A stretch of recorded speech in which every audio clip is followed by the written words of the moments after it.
Loudoun County, Virginia, where fed-up parents there have launched a fiery new ad campaign calling out critical race theory in classrooms, aiming to oust 6 school board members who they say tried to target and silence them. Infecting our schools with critical race theory, training teachers that Christians are oppressors. One school board member even endorsed an official committee to, quote, silence the opposition. Parents and teachers are fighting back. They're recalling the 6 school board members who stood by and did nothing while parents were targeted. Thank you for your voluntary service to our community. As school board members, I'm sure it's been a difficult year for you too. Like I stated in our last meeting here, I applaud each one of you for removing the mask mandate on our children and requiring parental consent before a minor can take a quote-unquote vaccine. We have a sophomore at Tybee, and unfortunately we've had an experience that led us to look at possibly filing a claim against each man and woman holding the titles listed on this notice of liability, because we believe the Nuremberg Code has been violated. The reason we're considering this is because of the vaccine clinic hosted by Tybee at the school gym twice so far this fall, inviting the National Guard in to conduct a medical experiment on our children. And it appears that imminent harm will come to every child who has taken it and who may take it.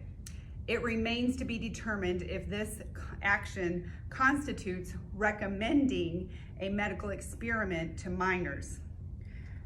In fact, over 1,000 lawyers and 10,000 medical experts led by Dr. Rainer Fuhlmich have filed a lawsuit against the CDC, the WHO, and the Davos Group for crimes against humanity.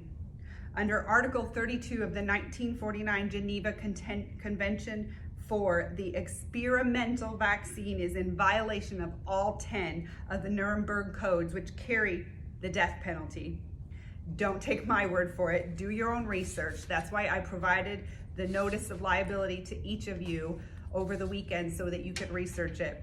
But today I stand before you and I request something new. I would like to create an agreement with each of you to protect our children. There are those out there who are using this event in our country as an opportunity to get more power for themselves. They have an agenda and we must stop this agenda for the sake of our children.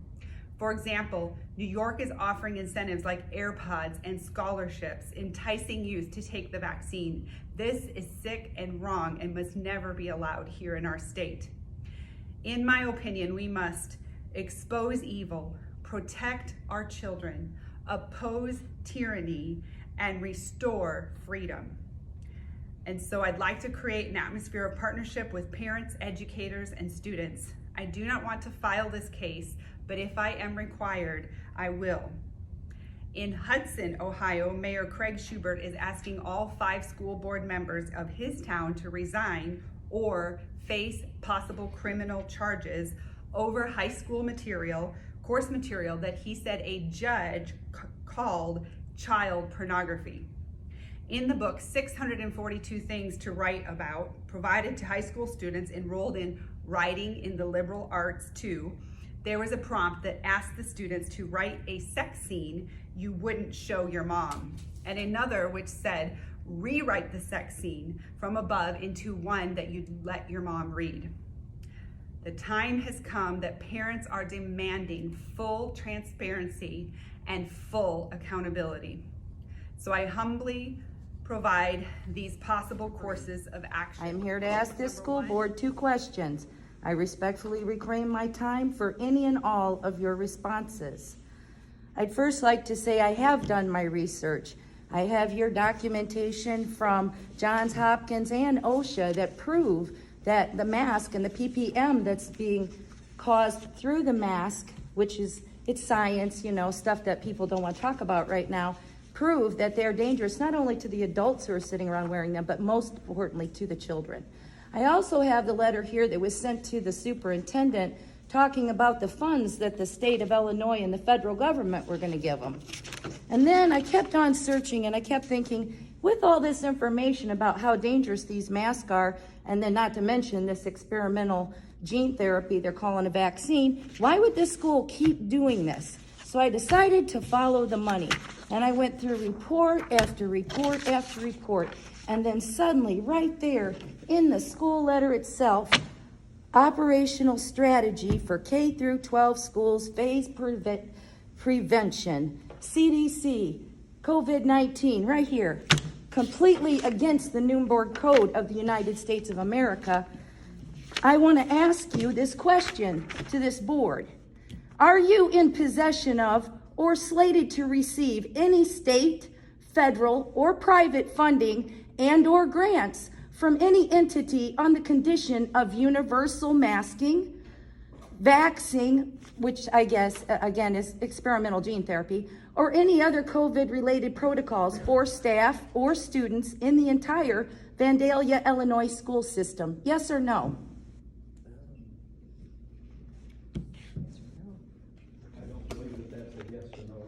It is a yes or no question. Are you receiving any funds under those conditions, or aren't you? Or are you slated to receive them if you don't have them now?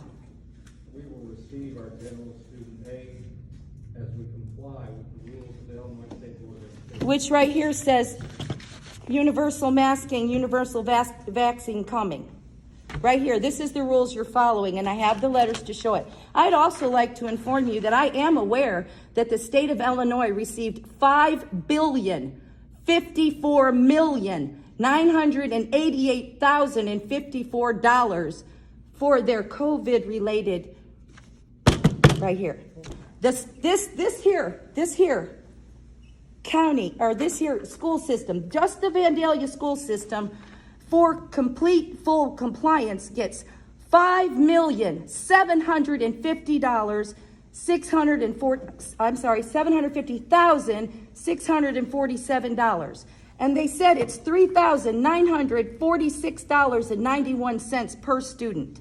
That same CDC paperwork right here states all students have access to learning. All students, not just the disabled who say they can't wear a mask, or not just the ones who are disenfranchised, but all students are entitled to it, who have common sense, and then the parents who have the common sense to do their own medical research and say, no, I'm not going to do that to my kid. That's not healthy for him. We've got evidence right here. It's not healthy. We don't want to do that. And they've learned that the masks are very dangerous to them, especially children. We're told to leave school or comply. This has happened to my family, so don't tell me that it doesn't. No middle ground, no distance learning with computers, told to turn laptops back in. You can't have it. If you're not rolled, you can't have it. But you can't be rolled because you're not going to be at school. You miss another day, truancy's coming after you. You put us in a corner, and you're getting paid to mask our children. So the question I have, the second question, which obviously I've just proved to you that number one is the answer is yes. Number two, who got the money and what'd you do with it? I just walked up a sidewalk out here that's not even swept. You got $5,750,000 and some odd more dollars. What did you do with it, and which pocket is it in? Because right now, this isn't happening. So I got one last statement for you before I go. The Nuremberg Code of the United States of America says the voluntary consent of the human subject is absolutely essential. This means that the person involved should have legal capacity to give consent, should be so situated as to be able to exercise free power of choice without the intervention of any element of force, fraud, deceit, duress, overreaching, or other ulterior form of constraint or coercion, and should have sufficient knowledge and comprehension of the elements of the subject matter involved as to enable him to make an understanding and enlightened decision. Hiding $5,750,000 from us and then telling us that you're masking our children for their health is unconscionable. Again, I have just one little final statement here. Just give me 1 second. You are violating the U.S. Constitution of the United States. I don't care what mandate the state of Illinois gives. You are violating the rights of these children, the rights of these parents, and your own conscience. If you just pledge to that flag, you are standing against it when you do this masking, this universal stuff to get that money. I'd rather see this school in ashes than to see you sit there with your pockets full while you suffocate our children with diapers on their faces. Not only that, but I have seen these children say to me, to my face, that they're letting us wear it on our chin now. We just have to wear it on our chin, but we got to put it on when we're there. So you're teaching them to lie on top of deceiving them into doing something. We are sovereign citizens of the United States of America, and I stand with that flag and the Constitution and the Nuremberg Code that goes with it. You have no power. You have no power to usurp the rights of our children or the authority that we have over our children. And because they're not old enough to speak for themselves, we stand and speak for them. Amen. We the people have had enough. You are on notice. You will all be gone if you don't change your ways right now. With that, I yield. I have paperwork here for anybody who wants it. For just the emotion of your case, because I think of the life of your family in Eastern Europe during Soviet times. And there was no freedom. The church was crushed. There was no freedom of expression, freedom to petition the government. And you came to freedom. This is feeling very Soviet to me. And I know it sounds like an exaggeration, but it's incremental. And I'm stunned that more people aren't speaking up, speaking out, and saying, we're not doing this anymore. You're not going to do this to us anymore, respectfully. It's incrementalism towards socialism. You're 100% right. I grew up behind the Iron Curtain, under the boots of the Soviets. What they're doing today is identical to what I remember growing up. You see, when I landed after 4 months, not being in my own house, I wanted to hug my wife and kiss my children that were waiting for me. That was denied to me. I was handcuffed like a common criminal, like a terrorist, Al-Qaeda's most wanted, taken to police, thrown into solitary confinement like a criminal